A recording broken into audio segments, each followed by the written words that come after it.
ஹிமாச்சல் பிரதேசத்தின் மஜ்ராவில் பாகிஸ்தானின் ஆளில்லா விமானம் சுட்டு வீழ்த்தப்பட்டதாக தகவல் வெளியாகியிருக்கிறது. இதுகுறித்த கூடுதல் விவரங்கள் தருகிறார் எமது செய்தியாளர் மாணிக்கம். மாணிக்கம், நீங்க தொடரலாம்.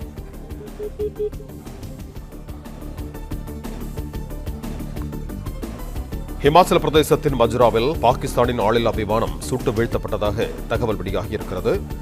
விமானப்படை தளத்தை குறிவைத்து தாக்க முயன்ற ஆளில்லா விமானம் சுட்டு வீழ்த்தப்பட்டிருக்கிறது. சுட்டு வீழ்த்தப்பட்ட ஆளில்லா விமானம் பாகங்கள் மஜ்ரா பகுதியில் கண்டெடுக்கப்பட்டிருக்கின்றன. சுட்டு வீழ்த்தப்பட்ட ஆளில்லா விமானத்தின் பாகங்கள் மஜ்ரா பகுதியில் கண்டெடுக்கப்பட்டிருக்கின்றன.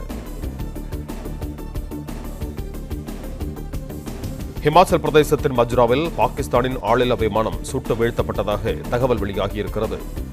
விமானப்படை தளத்தை குறிவைத்து தாக்க முயன்ற ஆளில்லா விமானம் சுட்டு வீழ்த்தப்பட்டிருக்கிறது. சுட்டு வீழ்த்தப்பட்ட ஆளில்லா விமானத்தின் பாகங்கள் மஜ்ரா பகுதியில் கண்டெடுக்கப்பட்டிருக்கின்றன. சுட்டு வீழ்த்தப்பட்ட ஆளில்லா விமானத்தின் பாகங்கள் மஜ்ரா பகுதியில் கண்டெடுக்கப்பட்டிருக்கின்றன. விமானப்படை தளத்தை குறிவைத்து தாக்க முயன்ற ஆளில்லா விமானம் சுட்டு வீழ்த்தப்பட்டிருக்கிறது.